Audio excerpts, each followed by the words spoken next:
Now, it's a brand new week and there's so much happening in the entertainment scene. Let's begin with great news for Kizz Daniel's fans across the globe. The multi-award-winning Nigerian singer is set to perform his hit song, Buga, at the 2022 FIFA World Cup in Qatar.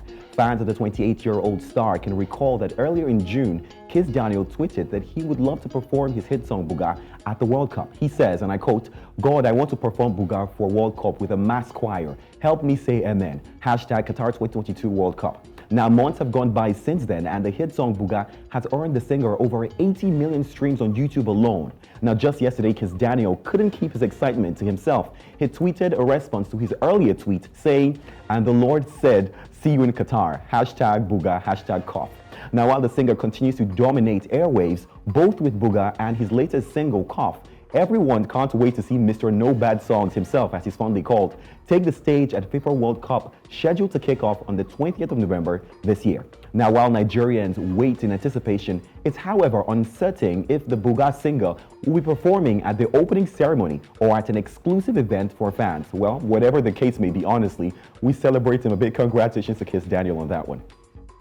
Now, reports broke over the weekend that Jamaica's government, through her broadcasting regulator, announced a new ban on content that glorifies drugs and crime.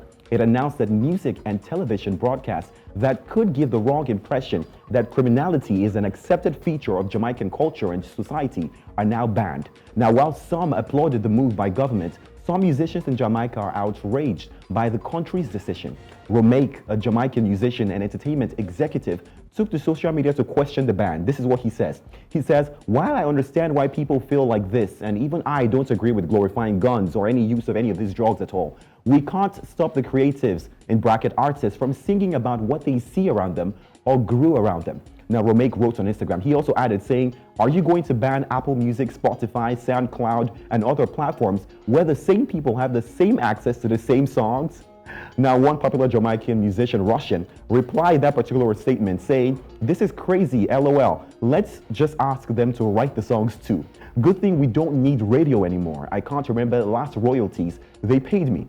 And while this is super interesting, of course, many others have, of course, panned in and talked about this. Jamaica is regularly ranked as one of the deadliest countries per capita in the Americas and is rife with gang violence. Now, the Jamaican Broadcasting Commission has asked that the ban reinforces their commitment to keeping the airwaves free of harmful content, given the important role traditional media still plays as an agent of socialization.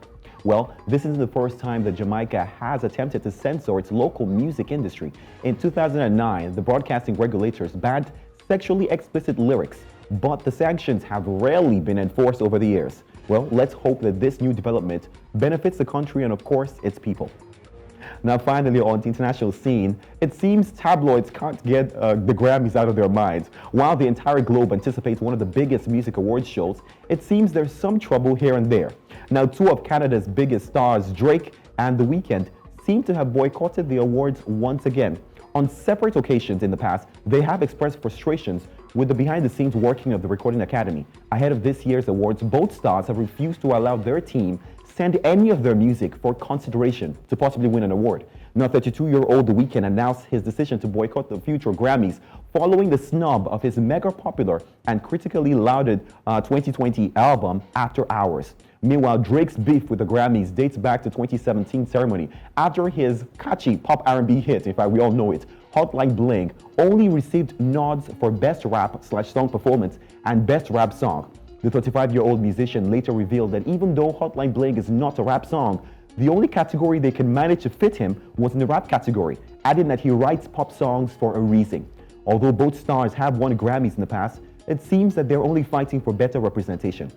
Rapper Nicki Minaj is also at loggerheads with the Recording Academy after the organizers' decision to swap her hit song, which she just dropped, Super Freaky Girl, from a rap nomination at the 2023 Grammys to a pop solo performance nomination, despite her song topping Billboard's hot rap songs, in fact, since it debuted in August. Now, with a career spanning well over a decade, the queen of hip-hop, Nicki, as fondly called, doesn't have a Grammy Award after 10 nominations till date. Now, with this new development, she had this to say. She says, "They stay moving the goalposts when it comes to me in order for them to uplift the people who they want to shine. If you can't tell by now, there is a concerted effort to give newer artists things that they really don't deserve over people who have been deserving for many years."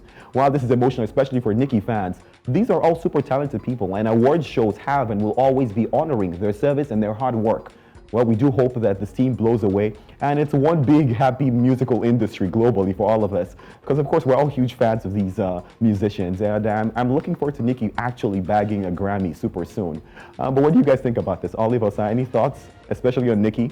I mean, Nicki has put in the work, and she deserves to be applauded for the work she's putting. As much as we say to people, don't allow your work be validated by awards and all that, she has put in the work. So it's fair for her to feel the way that she feels. Her feelings are valid.